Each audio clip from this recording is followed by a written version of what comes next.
Hi అండి, welcome back to our channel Sai మాట నానోట with are tips. నేను మీ దేవి. ఈరోజు వీడియోలో ముందుగా వారాహి అమ్మవారిని మనసులో ఒక్కసారి ధ్యానించుకుని వీడియోలకైతే వెళ్ళిపోదాం. ఈ రోజు వీడియో ఏంటి అంటే గనక శత్రువుల నిర్వీర్యం చేసేటటువంటి ఒక రహస్య తాంత్రికంతో వచ్చానండి. మనకు రేపు అమావాస్య, మాఘ అమావాస్య, చాలా శక్తివంతమైన పవర్ఫుల్ అమావాస్య, పంచగ్రహ కూటమితో కలిసి వస్తున్నటువంటి ఒక అద్భుతమైన అమావాస్య. ఇలాంటి అమావాస్య కోసం ఎంతో మంది సిద్ధులు కానీ లేకపోతే తాంత్రిక పూజలు చేసేవాళ్ళు కానీ చాలా మంది ఎదురు చూస్తూ ఉంటారు. ఎందుకంటే ఈ రోజు చేసేటటువంటి పూజలకు కానీ పరిహారాలకు కానీ రెమెడీస్ కానీ చాలా బెస్ట్ రిజల్ట్ వస్తుంది.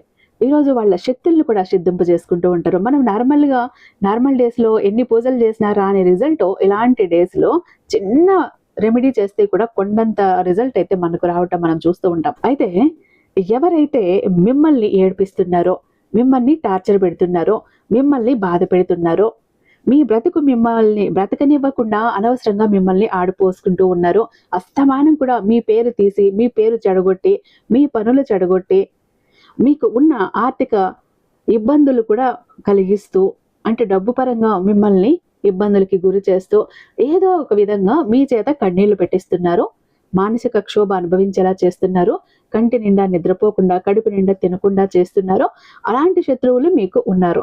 వాళ్ళు ఇంట్లో ఉండొచ్చు, బయట ఉండొచ్చు, ఇరుగు పొరుగు వాళ్ళు కావచ్చు, బంధువుల్లో కావచ్చు, మీరు పనిచేసే చోట కావచ్చు, బిజినెస్ చేసే చోట కావచ్చు, లేదా మీ ఇద్దరు భార్య భర్తలు కానీ ప్రేమికులు కానీ ఉంటే థర్డ్ పర్సన్ రూపంలో వచ్చి అలా కూడా శత్రువులు ఉండొచ్చు. ఎవరైనా సరే మీ కన్నీటికి కారణం అవుతున్నారు, మీకు మనశ్శాంతి లేకుండా చేస్తున్నారు.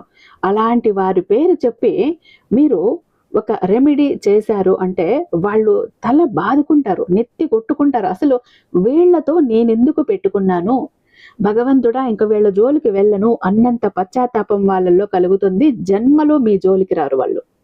మిమ్మల్ని చూస్తేనే ఆమెడు దూరం పరిగెత్తి వెళ్ళిపోతారు. అలాంటి ఒక టెక్నిక్తో మీ ముందుకు వచ్చానండి.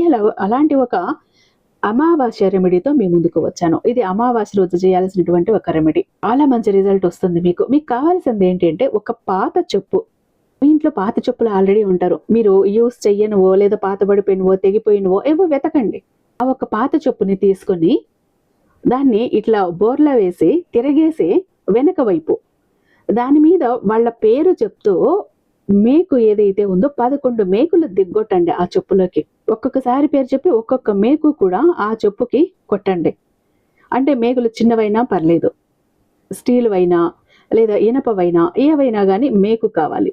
అలా కొట్టేసి మీరు ఆ చెప్పును తీసుకువెళ్ళి ఒక ముళ్ళ చెట్టుకి కట్టేసి రావాలి. అంటే ముళ్ళ చెట్టుకి వేలాడదీసి వచ్చేసేయండి.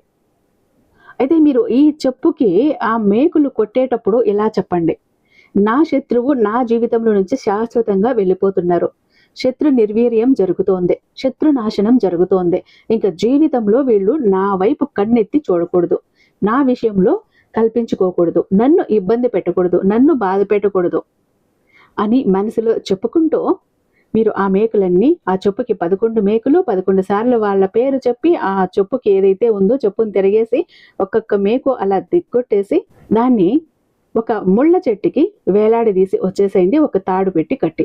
ఇంకంతే, మీ పని అయిపోతుంది. ఇక వాళ్ళల్లో మార్పు మొదలవుతుంది. అయితే మీకు వచ్చి కాళ్ళు పట్టుకొని క్షమాపణలు చెప్తారు. ఇంకా జన్మలో మీ జోలికి రాము, మమ్మల్ని క్షమించండి, తప్పైపోయింది అని. లేదు అంటే మిమ్మల్ని చూడగానే మొహం చాటేస్తారు భయంతో, చస్తే మీ జోలికి రారు. కాబట్టి ఈ ఒక్క రెమెడీ అమావాస్య రోజే చెయ్యాలి. రేపటి రోజున మిస్ అవ్వకుండా ఎవరైతే శత్రుపీడతో బాధపడుతున్నారో ఆ శత్రుపీడను విరగడ చేసుకోండి. ఇక్కడ ఒక ముఖ్యమైన విషయం, వాళ్ళు మీకు నిజంగా శత్రువులు అయి ఉండాలి. వాళ్ళ కోసం మీరు నిజంగా కన్నీళ్లు పెట్టుండాలి. వాళ్ళ టార్చర్ తట్టుకోలేక, వాళ్ళు పెట్టే బాధ తట్టుకోలేక నిజంగా మీరు బాధపడి ఉండాలి. అంతేకాని లేకపోతే వాళ్ళ మీద మీకు కుళ్ళుండి వాళ్ళని మీరు ఏదో చెయ్యాలి అని చెప్పి చేస్తే మీకు వర్కౌట్ అవ్వదు. నిజంగా మిమ్మల్ని వాళ్ళు బాధ పెట్టి బాధించి ఉంటే, వాళ్ళ వలన మీరు కన్నీళ్లు పెట్టుకుని ఉంటే దీనికి రిజల్ట్ వస్తుంది. ఇది కూడా మీరు అర్థం చేసుకోవాలి. ఓకేనా? ఖచ్చితంగా ఎవరైతే శత్రువుల వల్ల బాధపడుతున్నారో వాళ్ళు చేయండి, మంచి రిజల్ట్ అయితే ఉంటుంది.